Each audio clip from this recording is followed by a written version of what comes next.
Hi, Misha here, and we've been going through the FAL variants in history, and most of the guns we've seen in this revisit for 2024 into 2025 have been ones that I've owned for quite a while. You know, with the FAL market the way it is, prices of pre-brands, prices of parts, heck, prices of semi-automatic receivers, I just really haven't been buying much. But once in a while, I will show you something new to the collection, usually something I've wanted for a while. For example, last year, that South African R1.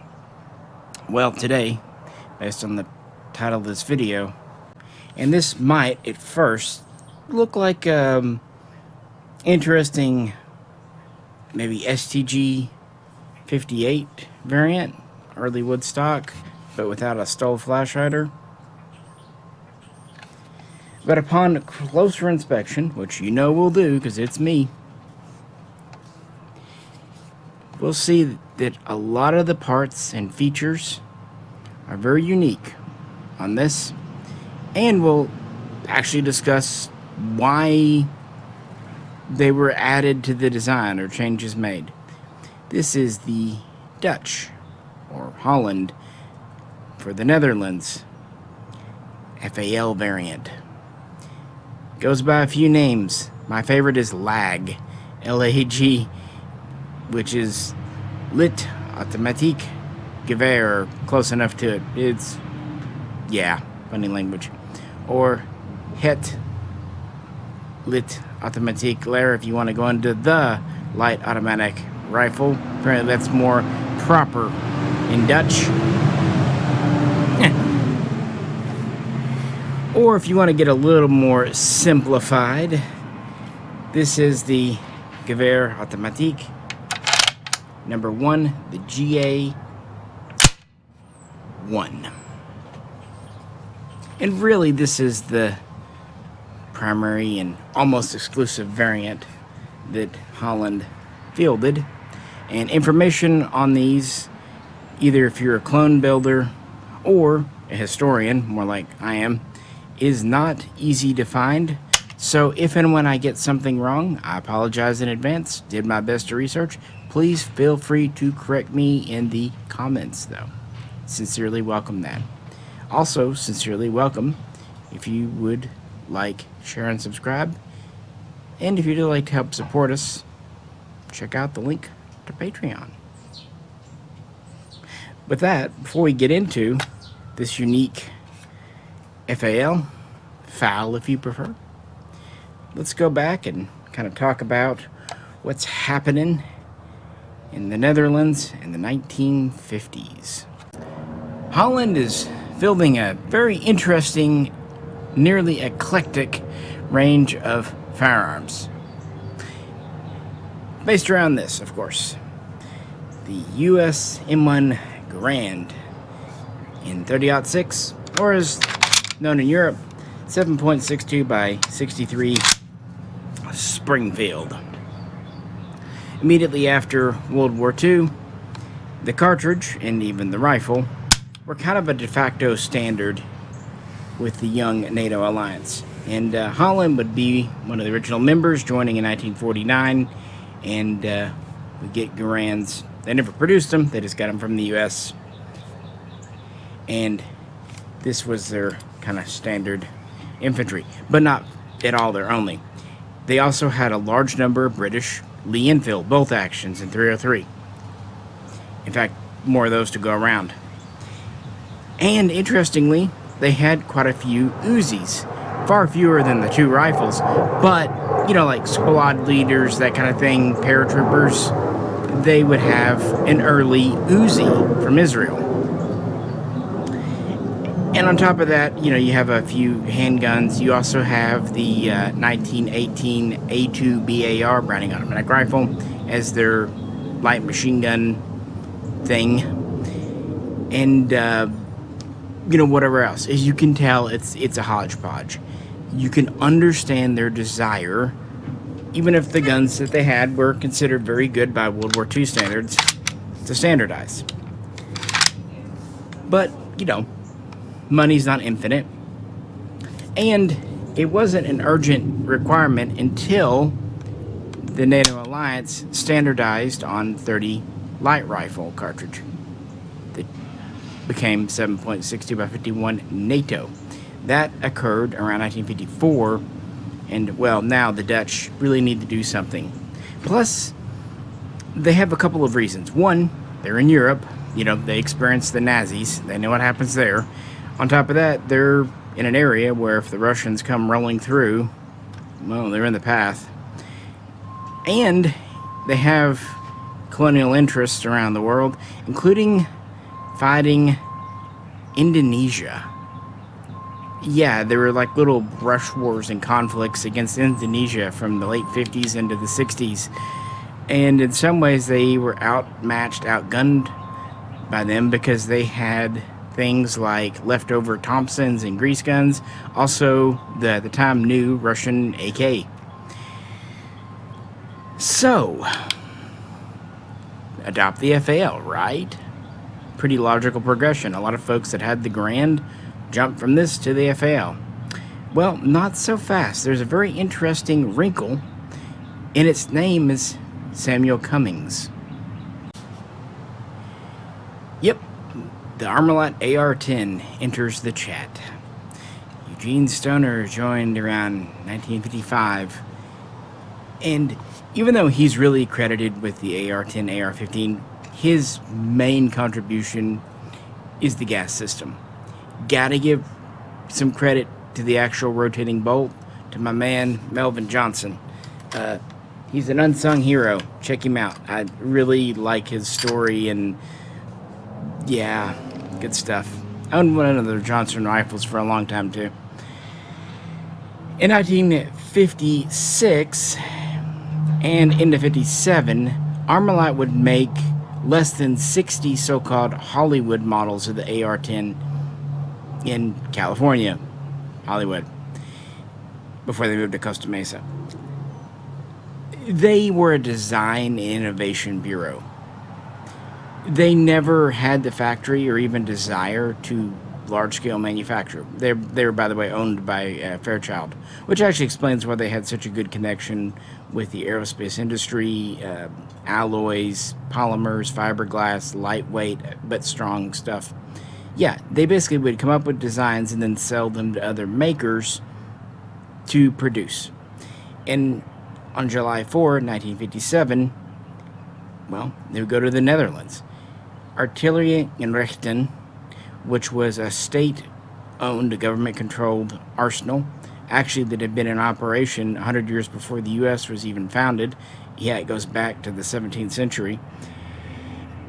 It would get the license to market, produce, manufacture, and honestly develop the AR-10 because Armalite was thinking this was going to take off.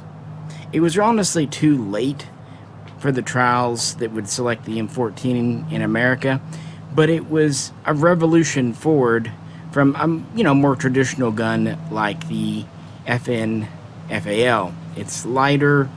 The inline stock system gives it really good inherent accuracy.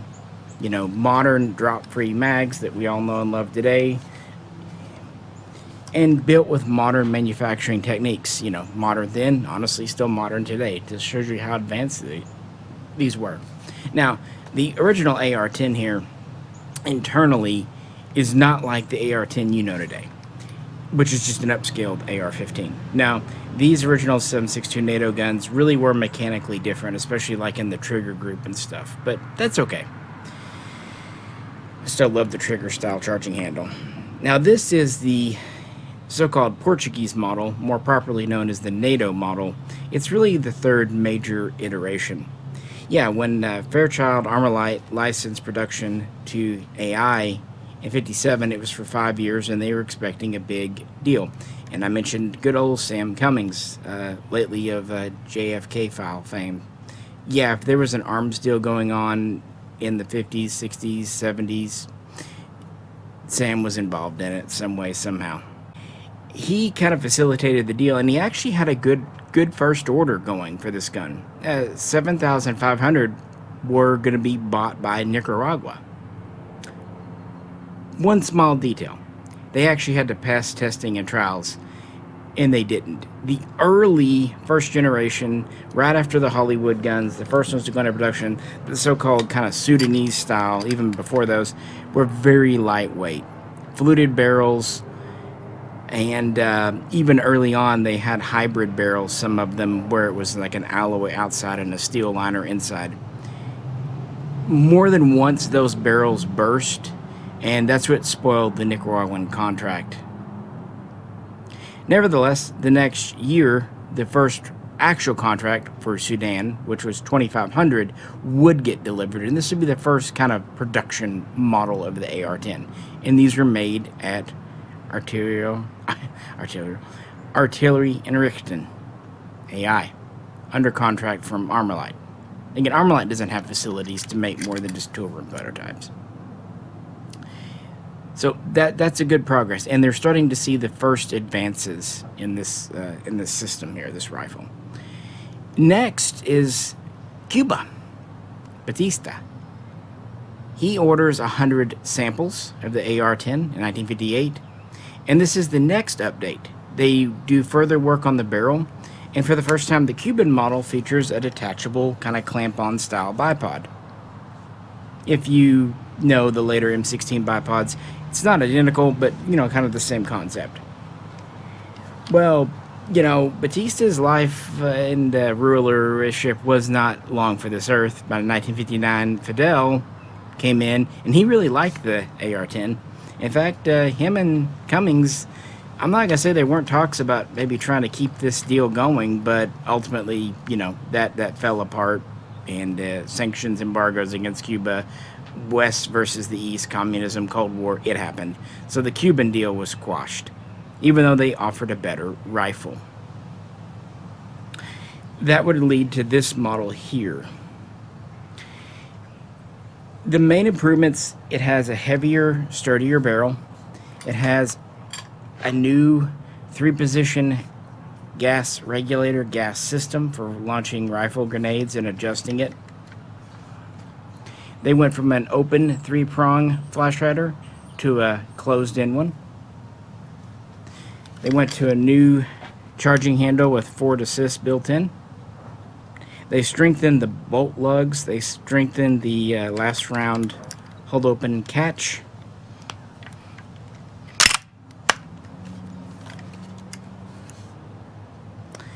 And made several other improvements. This is a lot better, more durable, it's reliable, and I think what a lot of folks liked about this gun, it was accurate. Very straight shooting.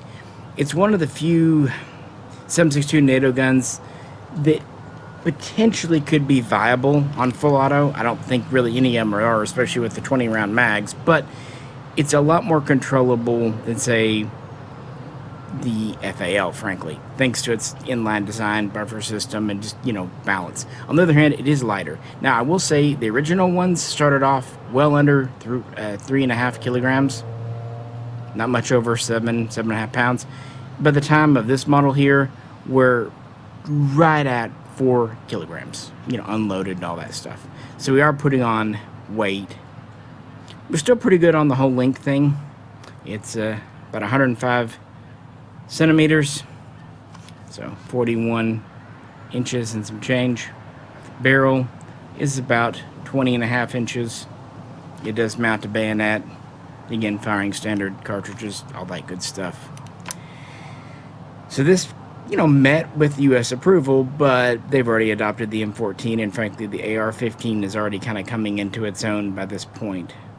So the sure thing, where Armalite thought we were going to sell tens, if not hundreds of thousands of these around the world, and that's why they actually licensed AI in the Netherlands. It was an established manufacturer with a good reputation for quality. They've been supplying mostly ammunition, artillery shells to the Dutch government and several others throughout the 1950s, and they had made guns and refurbished guns too, but, you know, mostly but they had that history there. More importantly, they had a workforce. They were reasonably modern. They had good lathes and things going on, and they had the space to do. Unfortunately, when they got their hands on this in 57, the design, they found some issues. Some of them just had to do with going from small scale, tool room manufacturing to large scale manufacturing. That happens with every design. Others, though, were the shortcomings we've seen addressed through the Sudanese, the Cuban, and the Portuguese model. Just things that had to be fixed, namely reinforcing that barrel. Lightweight's great, but if your gun's going to burst or, fall apart, it's not really worth anything. So production was slow, and orders were slower in coming than anyone had hoped. However, in 1960, there was a ray of hope as this model came out. Portugal. Here's the mag. Lightweight, alloy, that waffle pattern. Originally, they would just issue 4 mags per gun, so a load of 80 rounds. Obviously, as time went on, that would go up. But yeah, the Portuguese were very interested in this to use in their colonies, their paratroopers and others.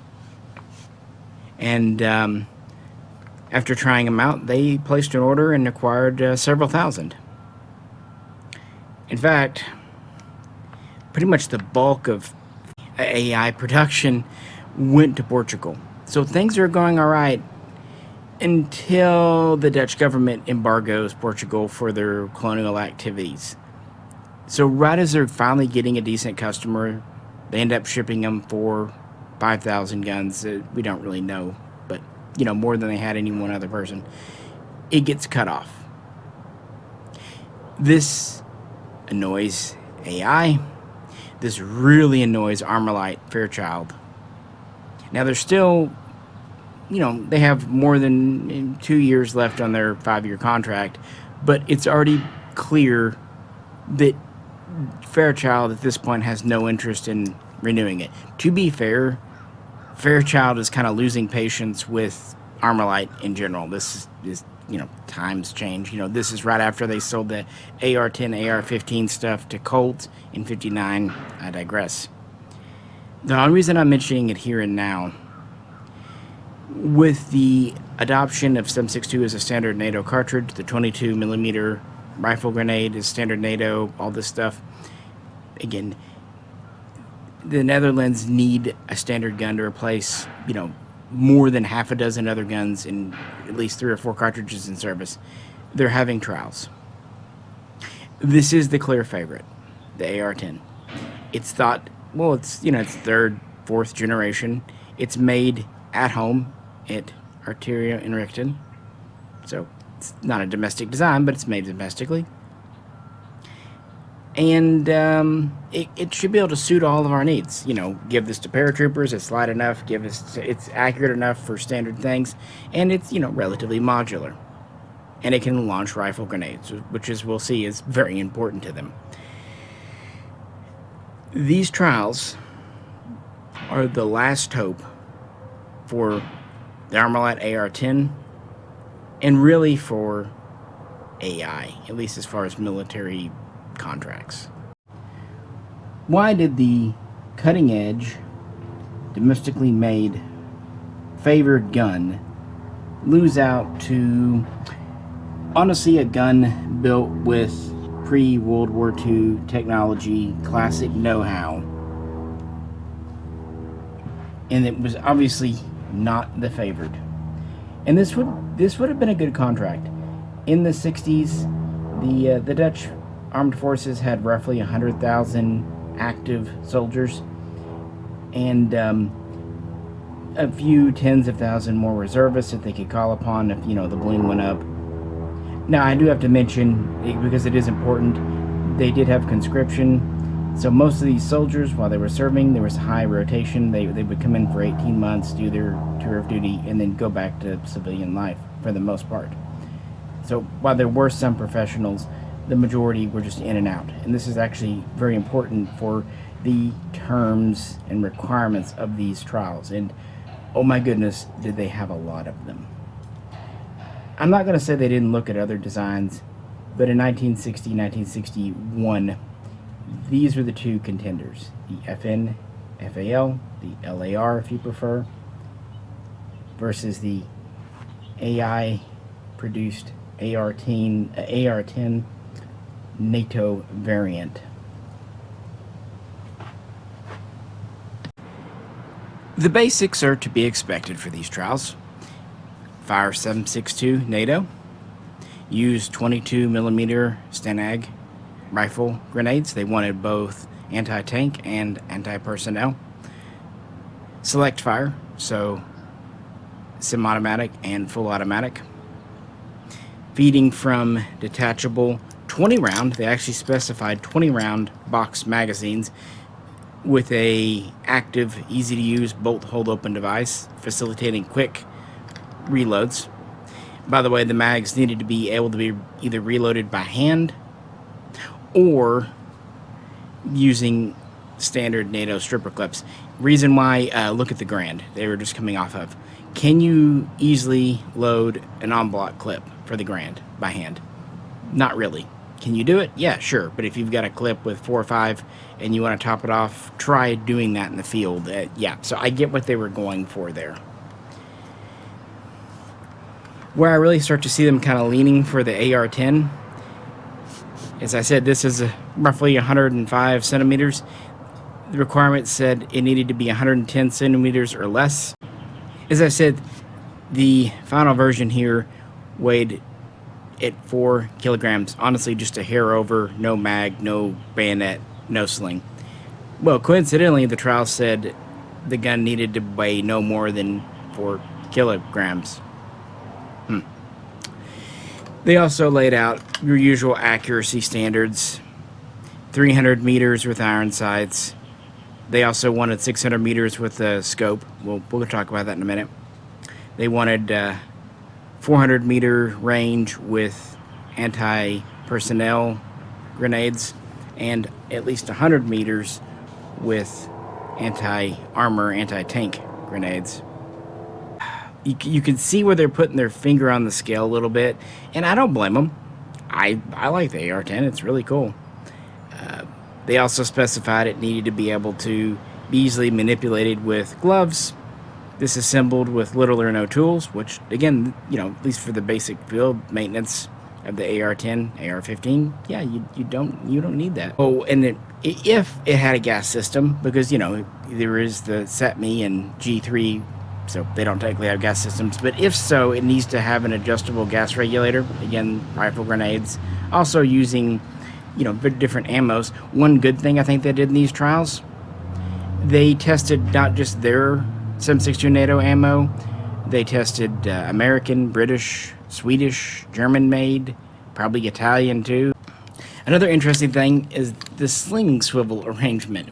They literally specified it needed to have sling brackets on the left side so that you could strap it across your back, buttstock up, for marching comfortably.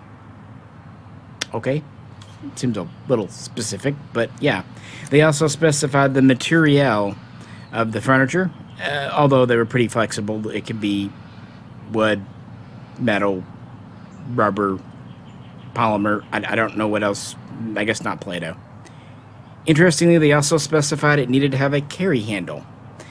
They even specified the angle of the handle, where it was either horizontal or slightly tipped up. Not everything has a carry handle. This does. It's integral. So there you go. Why didn't it win? Because the AR-10 sucked. At least the Dutch officials, who had been testing various versions since 1957, thought so. A lot of it comes back to that rifle grenade. That turned out to be very, very important to them. And this gun, at least over the long haul, and part of the testing was endurance with rifle grenades, it just doesn't hold up all that well. The rifle grenades are punishing on any gun, even with the heavier barrel. Really, where it failed was the stock. In fact, with the Portuguese paratroopers who used it throughout the 60s and into the 70s, you'll often see the original stocks here taken off and wooden or even metal stocks put in their place, because at the toe here, that force of the grenade will hit it and just, there you go. And that's what they were finding out in testing, even with the new version, even if the barrels weren't bursting either. that was one of the first major deal breakers. But not the last. The reports were quite scathing. There was a pretty intensive environmental testing going on. Hot, cold, 40 below, 50 above. Obviously, we're talking Celsius, not Fahrenheit. Like I said, it needed to be operable with gloves. They also did sand, mud, salt water, fresh water, more mud. They tried it with and without around in the chamber.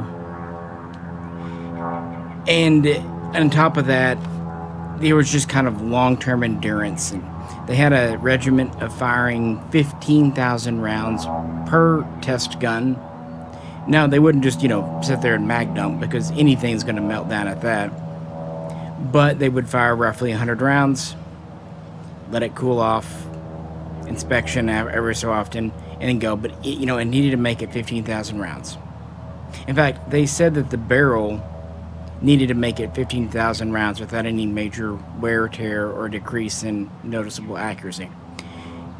And on top of that, the gun needed to be able to go at least 20,000 rounds without a major part breaking or any major maintenance. If a pin or spring fails, okay, might let that slide, but, the bolt, the receiver, that's all got to stand up to it.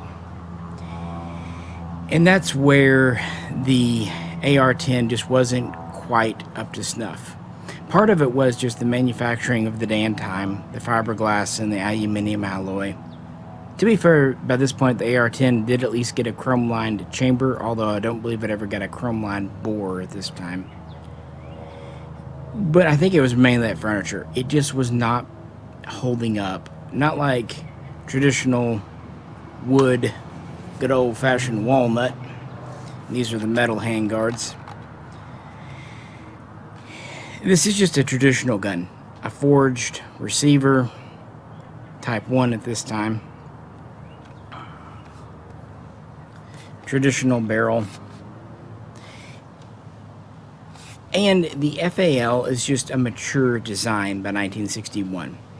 It's been tested for over a decade. It's been in the field for over half a decade. They know what they're doing at this point. Mind too, one of the big things that they wanted to do was standardize with NATO. And even though the US didn't play ball, most of NATO at this time is using the FAL. You've got Italy with the BM-59, of course France, who's in and out of NATO and doing their own thing. They've got the MAS 4956.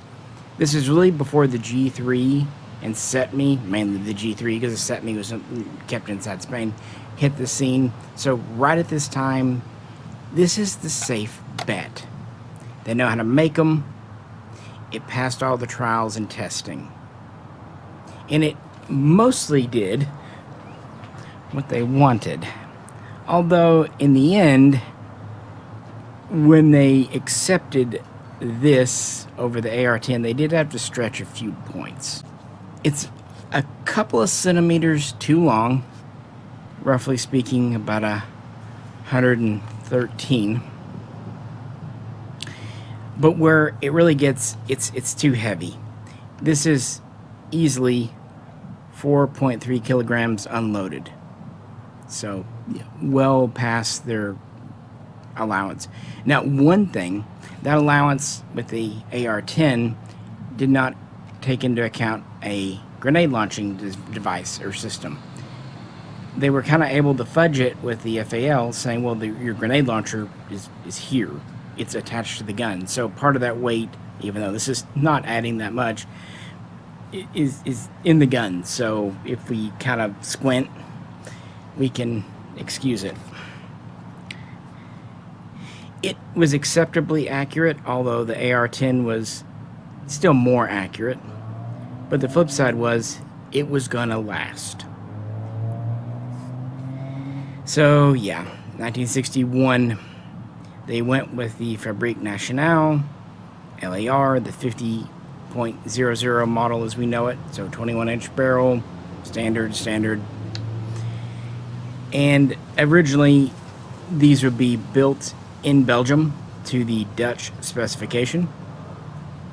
And then in 1965, AI would switch over to assembling their own guns, making more and more parts in-house. Although they would actually never make 100% FALs in the Netherlands.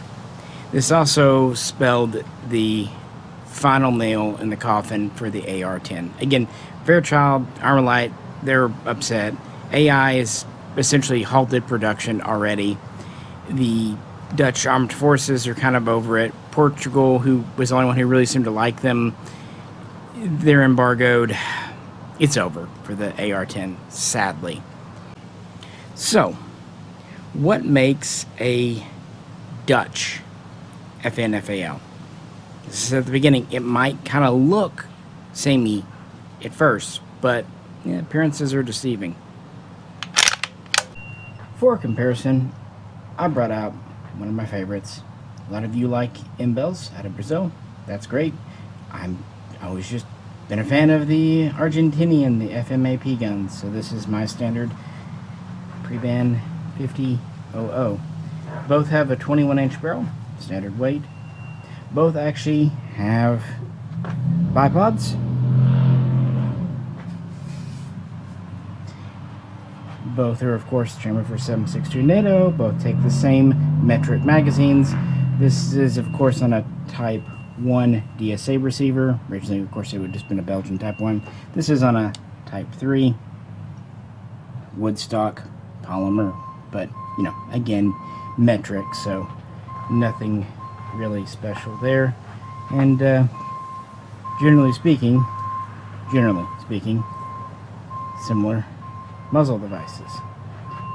But devil's in the details. This has, well, what would be a standard combo device, except for some reason the Pre-Ban Argentines lack the grenade ring and the internal threading for a blank fire adapter, but they still act as a flash hider, muzzle brake, and bayonet mount. This is internally threaded, grenade ring back here, because again, rifle grenades are very important to them, part of the testing. What's unique about this are these rings. Also, the ports are a little different shape. It's just a slightly different device. And keep in mind, in 1961, this was a very early combo device. It actually has some elements, including the rings, that remind me of the Steyr STG-58 Stoll flash hider. So this is maybe one of the earliest combo types. You can tell because of where the location of the wrench flats. Later ones, they moved it back. The bipods. These are both QD. The Dutch, though, is serialized to the gun, and it shouldn't shock you by now. You've already heard some of the things, but it's about to get crazy. They specified not only did the gun they tested have to have a bipod, it had to be quickly, easily removed and installed essentially without tools. You need a bullet tip to rotate the latch on this, but other than that, it has the adjustable gas system. I mean, boy howdy, does the FAL have an adjustable gas system regulator here, and then of course the grenade plug here. Metal handguards, polymer, although to be fair, the later Dutch would go to polymer too. But probably the first thing that catches anyone's eye are the sights. The Argentine has the original tall sights here, including, it's easy to tell tall sights in photos because they'll have the skeleton eyes there. Ever wondered why the paratroopers have a rear sight called the Holland sight? Well, this is it. It is windage adjustable with 2 screws, one on each side, but in no way elevation adjustable. It's a fixed peep. That was intentional. One of the specifications that they had in the Netherlands was the sights could not be essentially monkeyed with by the soldiers. Remember how I said they had a pretty good number of conscripts in the Army. Yeah, this sight was meant to be set, zeroed in, and left alone. It also has the side effect of being sturdy. You know, you look at an FAL sight, it wiggles, and it's on this lower frame, which is separate plane from the receiver and barrel. This still has the plane difference, but at least this isn't moving. So if anything else, it led to practical accuracy. Next is the front side. This is the only, you know, standard military production FAL with a front sight hood. And again, it was specified. And not just specified that it needed it, but that if it were adjusted, the hood had to move with the sight. It couldn't, you know, move inside there. Now, as it happens, this is adjustable for elevation with the tool, you know, screwing it up and down. Part of it, I think, was a sight picture. Part of it, I think, had to do with launching rifle grenades. It seems like having a, you know, hood there could help with that, perhaps. The carry handle here on the RG is a little different than the carry handle here on the Dutch. Notice how the end sticks out. This is an early version of this style of carry handle. Okay, let's just say everyone says it looks like a dildo. Let's just get that out of the way. Flipping to the other side, the next most obvious difference, the sling. Now the front is very similar, although the swivel is a little different on its angle and shape, but it rotates flipping around. The difference is, of course, that side mount. As I said earlier, it was specified. This is actually a fixed swivel pinned in to a steel butt plate on this stock. What I find funny is they went to all that trouble to easily strap this across your back, and they left the cocking handle sticking out. I think an L1A1 or paratrooper style folding handle would have made more sense, because, you know, aside from that, yeah, it's not banging into your back too bad. Bayonet notches under there. This would have been one of the early ones to have the horizontal takedown versus the original vertical as well. And it has what they consider a skinny pistol grip. Although, to be fair with you, the difference is, it's noticeable, but it's not huge. But yeah, the pistol grip is a slightly different shape. I don't actually know if that was specifications. I would imagine so, because even the Belgian-made guns had it. But it could just be manufacturing differences too. But I think it probably was specified for reasons. It has the large foot bolt hold open release. Remember, that was one of those things that was specified. It had to have an effective bolt release for quickly swapping magazines. And it had a pretty glossy paint over phosphate finish, which became a very common finish with FALs in the 70s and 80s. But in the early 60s, again, it would have been one of the first ones to not just be blued or at most phosphated. And the reason, again, they specified that it had to be resistant to rust, corrosion. They didn't want anything on there, and it had to be able to put up with like half a dozen different cleaners that the Dutch Armed Forces might be using. So they went to this finish to be kind of all weather. So what do you think? As I mentioned, magazines were standard for the day. I'm not even sure if AI produced mags. They might have, but Belgian mags. Standard metric pattern. I'll be honest, inch mags are objectively better, but, you know, if it works, it works.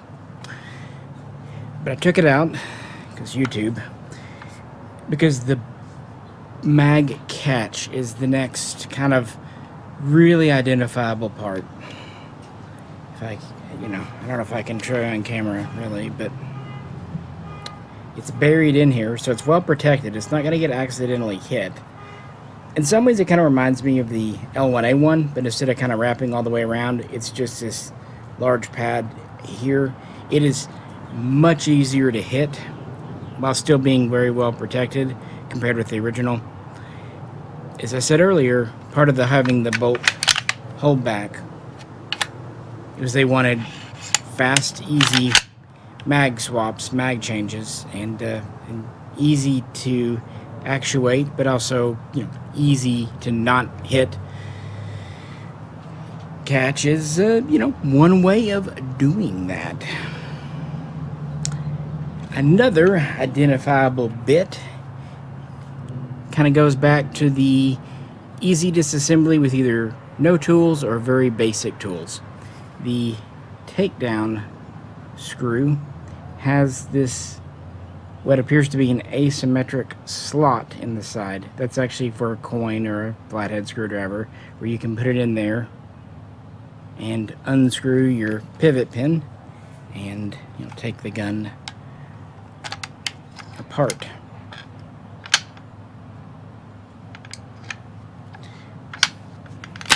Now this is a parts kit build, so it's not really all that apparent here, but another thing that the Dutch did, they wanted a lot of components serialized and easily visible. That included, you know, the lower frame, the receiver, bolt carrier, and yes, even the QD bipod arrangement.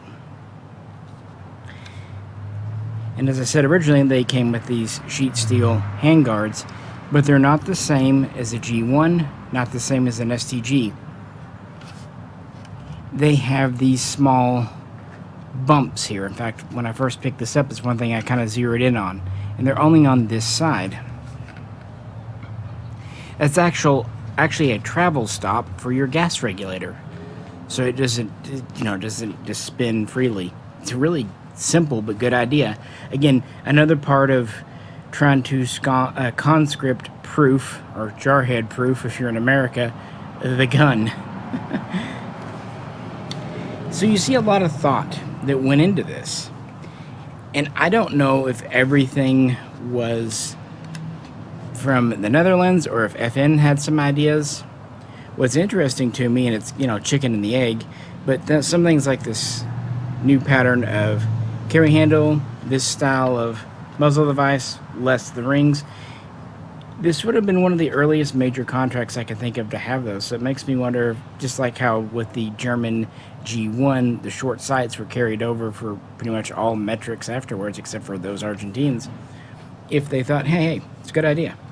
By the way, this is almost a standard Type C stock tang, but of course it doesn't have a cutout in the bottom for a swivel, and it does not have a storage compartment, which isn't all that uncommon. Some do, like the G1, some don't, like the Israelis.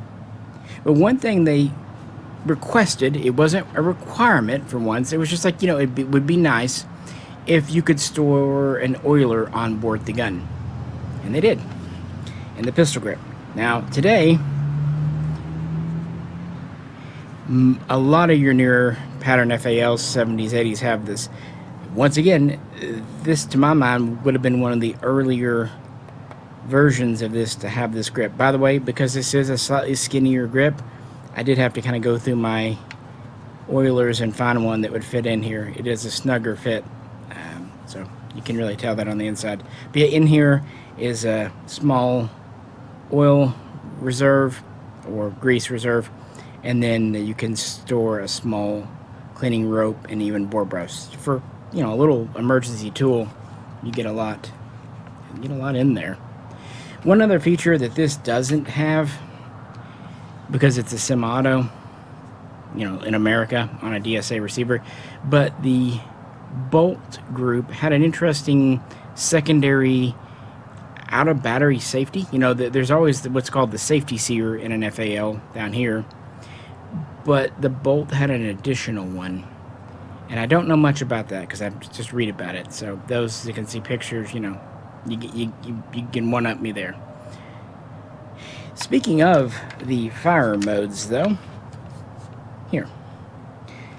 Now, Something YouTube doesn't really care for, just like ejecting mags, is switching selectors. At first, this might appear standard. It's an SAR marked group, very, British style. Safe, automatic, repetition. With safety here, middle, semi, and all the way over here, auto. And remember, part of the requirements for the trials, it needed to be select fire. They, in fact, tested the guns in both semi and full automatic. What's interesting to me, though, when they adopted these, almost without exception, even though the frame had all the bits and bobs to go fun switch, they put the beaked selectors in here, restricting them to semi-automatic. So yeah, it can only move in these two positions. Now this is far from unknown in the FAL world. Like I said earlier, the AR-10 is probably better suited for burst fire than an FAL, just based on the design. 20-round mags, and of course the weight of 308, you don't want to waste ammo. So a lot of nations did this, Israel.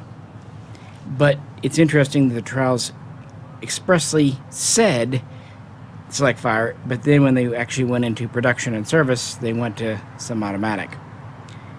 As I said earlier, they kind of tinkered with the standards to let this slide through.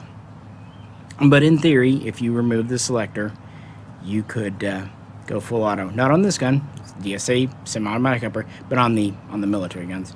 Now, the reason they did this, they adopted the FALO, the FALO, Fusil Automatique Lourd, the heavy barrel version. We looked at the Israeli one in the last FAL video. Essentially, in the rear, it's the same, but it's got a heavier barrel with a heavier, more forward-mounted bipod, and those might have 30-round mags, although I don't know if the Dutch use those or just the standards. That was kind of their solution. Leave the standard infantry rifle in semi-auto only, and then do full auto saw work with the full auto, which they just essentially called the FN Heavy, FAL in Dutch service. Now, I have to admit, while all the branches adopted this, the Army, the Air Force, the Navy, the Marines, or, part of the Navy, and even some federal police and all that, it seems like only the Marines really issued the FALO in any numbers of note.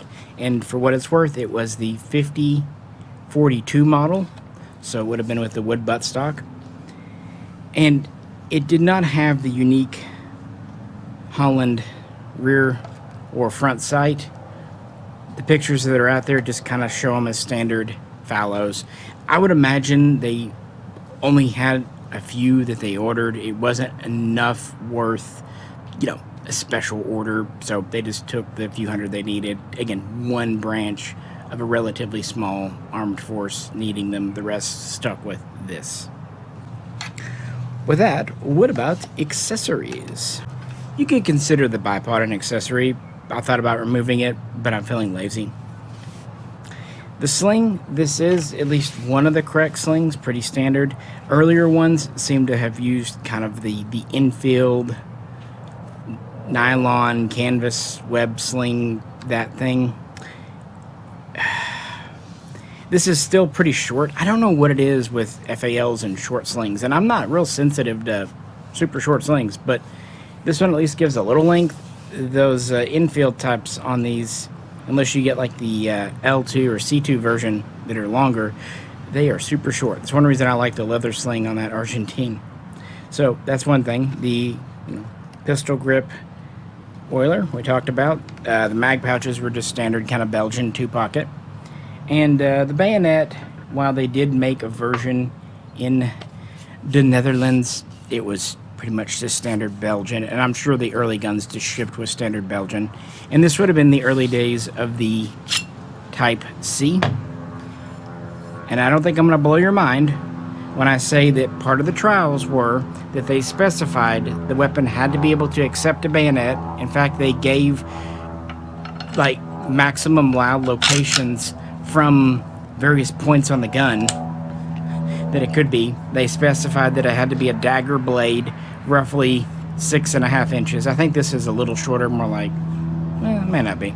But yeah, they specified that. They also specified that the bayonet needed to have a phosphate finish. As you see, it's a pretty neat design. It's very simple. To be fair, though, it is sturdy. And they had practical reasons for wanting bayonets. As I said, they were fighting Indonesia, even Indonesian paratroopers, which, if I'm going to be honest with you, I don't think I realized until this that Indonesian paratroopers were much of a thing. But when you're carrying a battle rifle with limited ammo, you might run out. And having a melee weapon, it makes more sense with this than it would some others.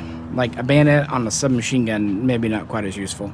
But especially with the reach of this gun being over 43 inches, you know, putting the bayonet out there, you're getting close to 50. Bayonet's one of those things, you never need it. It's silly, it's pointless, right up until you need it, and then you really super need it. And that's actually why this Type C bayonet is brilliant. It's lightweight, it's inexpensive, you can put it on your kit, you're not going to notice it's there. And it's at least more useful than the Enfield's, pig sticker socket bayonet, which, again, the Dutch were using the Enfields before this gun.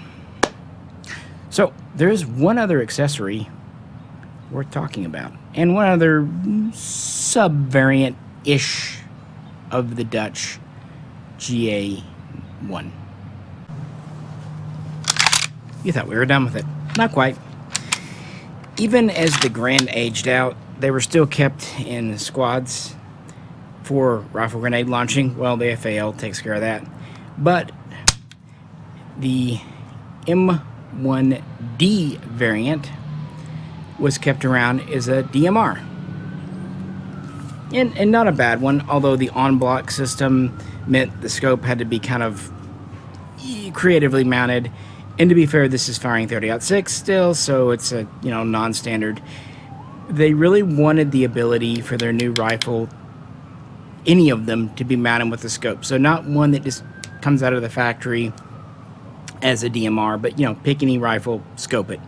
That's why, as I mentioned earlier, they had not just requirements for accuracy when it comes to iron sights, which would have been the primary in the 60s, but also with a scope, and for that matter, night vision, IR, as it were at the time.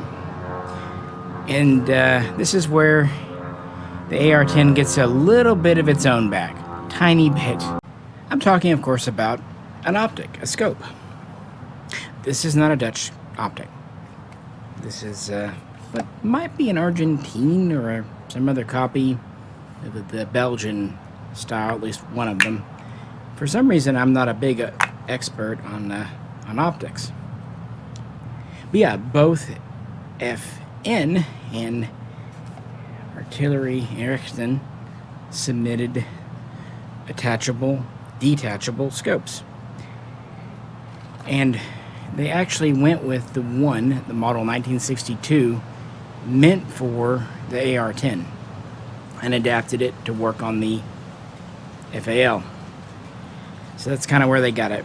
I don't know why they preferred it over the Belgium. Maybe just because it was made there. Maybe it was better. Again, blind. I can't see through optics. But the idea was you could put one of these on a rifle, and since they were all kind of meeting minimum standards for accuracy,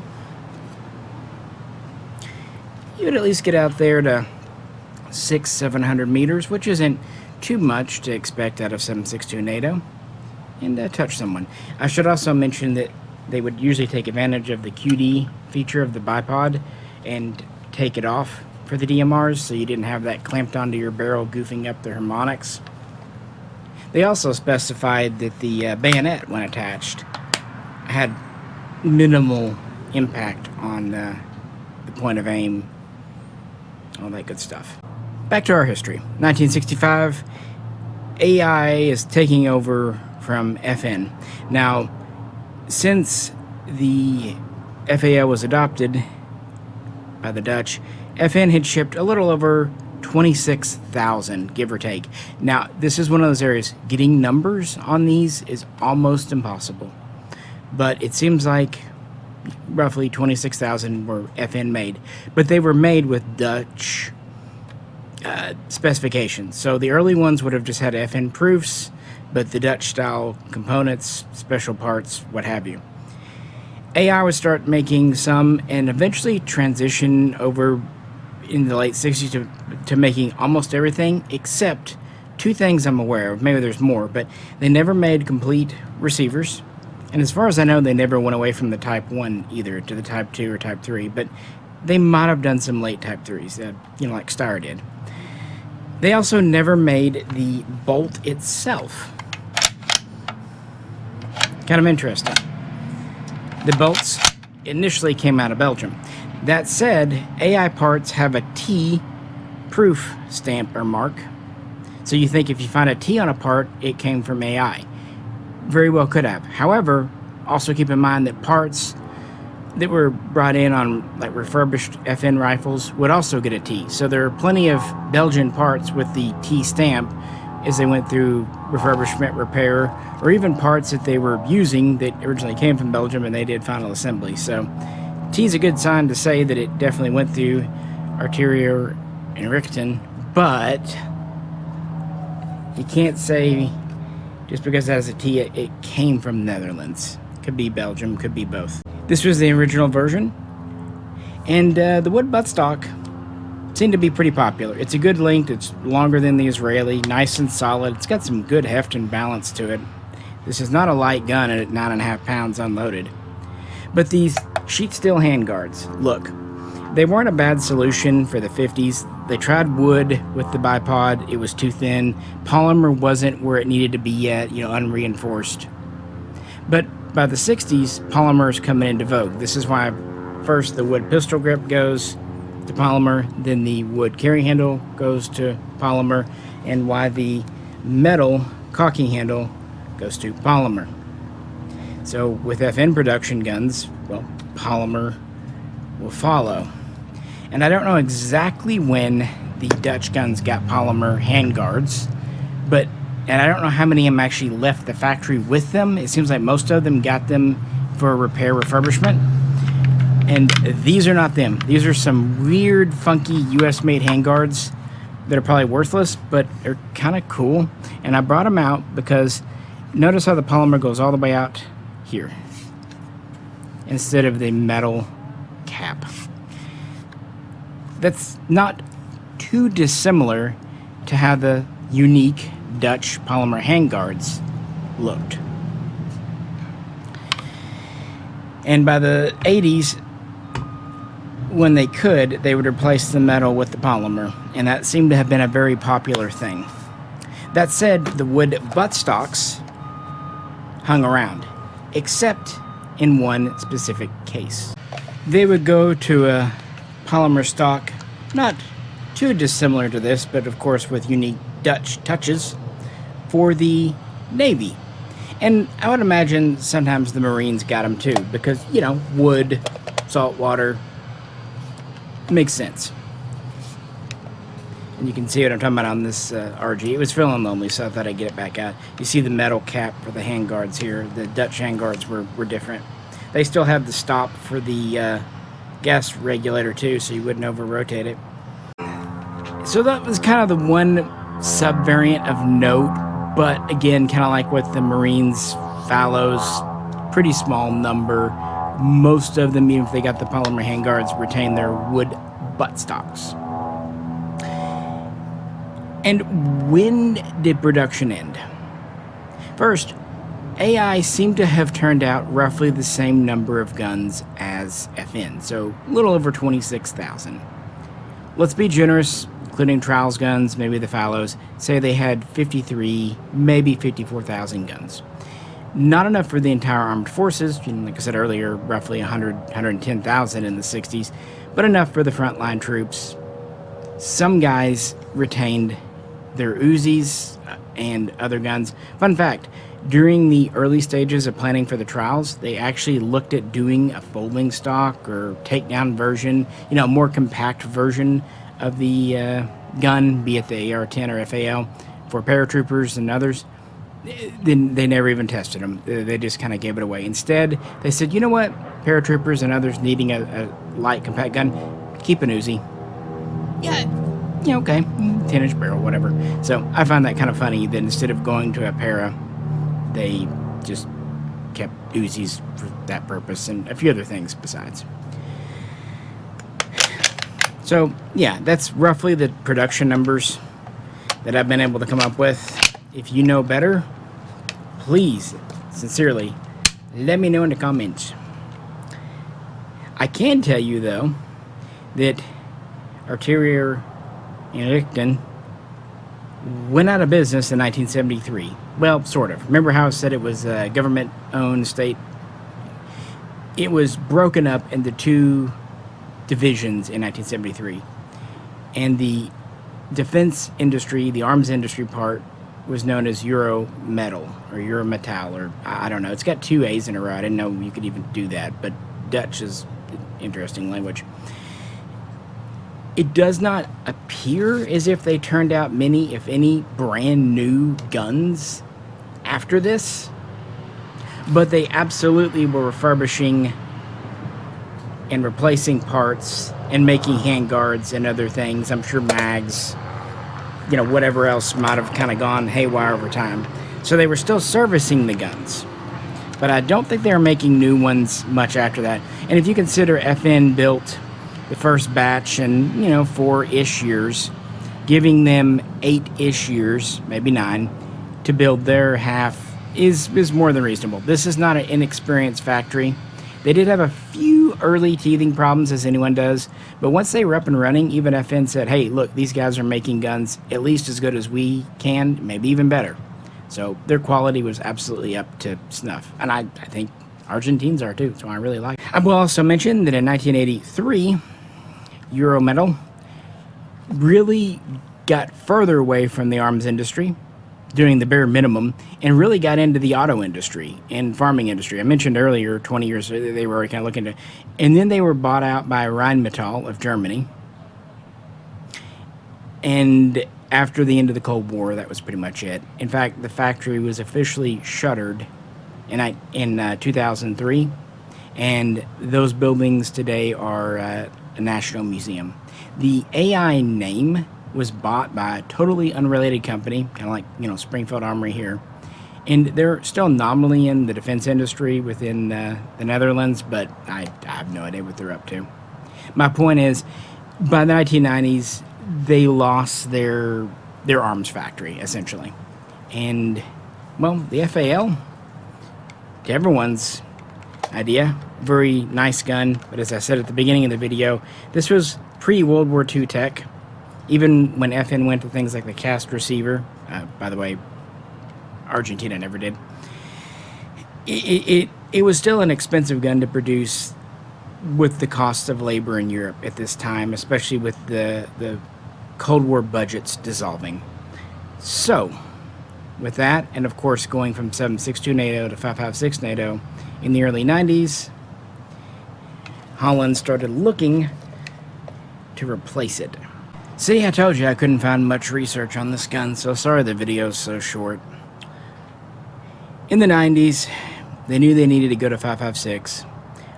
They also knew AI was gone, so not only did they not have any development in country, they really didn't have a manufacturer. So whatever they're gonna go with, they need to buy it in quantity from a foreign nation.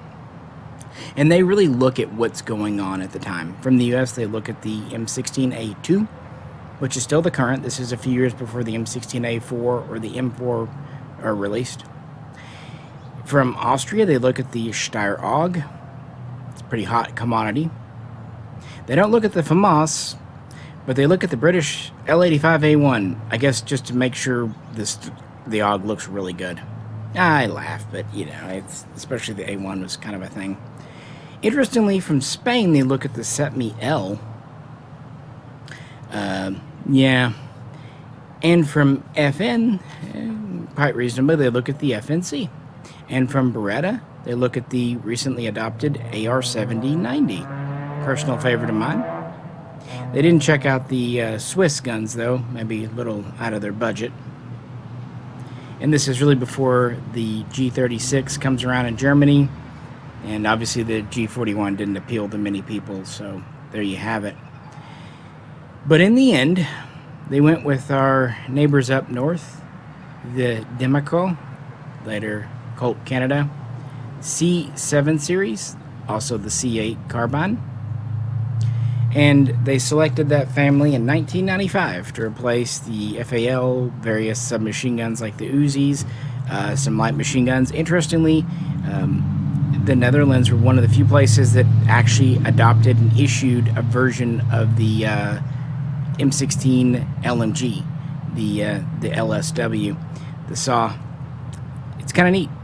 In the past, we've done videos on those, but that's a whole Mishaco thing. So they adopted that to replace the FAL and others, and they eventually would go to the C7A1 and C8A1 as well. So that's what they did, and the Canadian guns have served them well. They're still in service today. However, in the DMR role, the FAL hung on. The frontline troops pretty much turned their FALs in by 95, 96. Reservists, second line troops, those guys, 97, 98. So most of them are out of service before the turn of the millennium, but the designating marksmen actually hang on to their scoped FALs until about 2010. If it works, it works. And they probably were lower round count guns. But even then, they kind of turned it over. Around that same time, like a lot of Europe, we've talked about in recent videos, they started looking at the Heckler & Koch 416. And soon thereafter, different agencies, different departments within Holland would purchase small numbers of the 416A5 once it was released. And so that was kind of a little bit of an update to the Colt Canada, the Mishaco guns. But in 2022, for kind of obvious political reasons in Europe and the world, they announced trials would begin to select the next standard issue gun. Could it be the 416, like Norway, France? Maybe. Might be something else. But as far as I know, at the beginning of 2025, nothing has been picked. Right now, they're just either keeping their old C7, C8s going, which they're not too ancient, and when they need something more modern, something suppressible, they go to the 416. All the FN FALs are out of service. Some were donated to foreign allies, many were put in museums, and unfortunately many were just scrapped because of politics. These as part sets are very uncommon in America. How many are here? I don't know. You also get to the point, this gun is not 100% Dutch. None of them really would be. That's actually okay considering how many FN made parts are here. So you can kind of get away with it. Again, DSA forged Type 1 receiver. This is a FN barrel. Ever since 2005, barrels haven't been allowed in with kits. This is a reproduction flash hider assembly, but this is an original Dutch gas block front sight, Dutch bipod, Dutch handguards with their original finish. Arizona Response Systems did the receiver work. Dutch rear sight, Dutch stock, which is actually kind of my favorite part about how nice of a stock it is. Original Dutch butt plate with sling loop, original Dutch bolt latch and mag catch, and as far as I know, original grip is Dutch. Carry handle, charging handle, definitely Dutch. Gas regulator, Dutch. Not sure about the gas piston, that might be FN. Again, I'm okay with that. I'd be a little miffed if like M-Bell parts or something really weird like inch parts were in here, but I think in this instance, considering how hard it is to get these and whatnot, again, the barrel is restricted here. The weird thing is, in the Netherlands, the bolt group is a restricted part. So the bolt group in this one, while it is more or less period correct, is again Belgian made. I get into variations. It looks like a really cool transitional gun. You don't see a lot of FALs patterned in the early 60s. It seems like you see a lot of them adopted between 55 and 59, that period. And then you start to see more adopted mid-60s to the early 70s, like the Brazilians, that's a 1964 model, the Bolivian style. This look of Woodstock and the kind of glossy handguards and the more modern style sights, it's pretty cool. Would I prefer it with the polymer handguards? Ask me tomorrow and I'll give you a different answer. But today, no, I like the metal.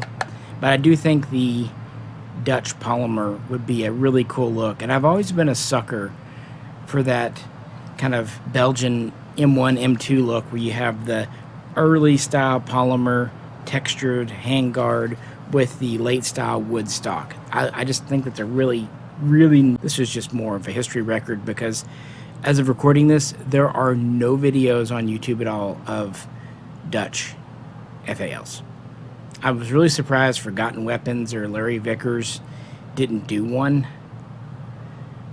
but I know my production values aren't as good as theirs. I know I'm not as probably charismatic, but you get what you get. I will tell you this: I did my best to research it, and I had a lot of fun.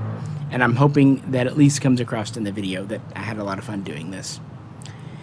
Especially considering I should be inside packing my bags right now, but this is more fun because it's actually a nice day out. But one problem with this video: there's no peanut in it. Anyway, I appreciate you nerding out with me, guys. Let me know what you think. What's your favorite FAL variant? Hell, what's your least favorite? I said, I just have a soft spot for Argentine guns, and I'm feeling like it's going to be pretty soon. I've got to revisit them. But people have asked. Got a video coming on Brazilian M-Bells, too. So, doing that for you guys. Doing the RGs for me. So, we all meet in the middle. And doing this for Seth. Although, again, I had a lot of fun, too. With that, appreciate you hanging out. Like I said at the get-go, if you could, please do like, share, subscribe. And if you could support us on Patreon, especially with the cost of 308, 760 NATO, that would be super. But if you can't, completely understand, money's tight for me, it's probably tight for you as well. Just your support and your commenting, it means a hell of a lot.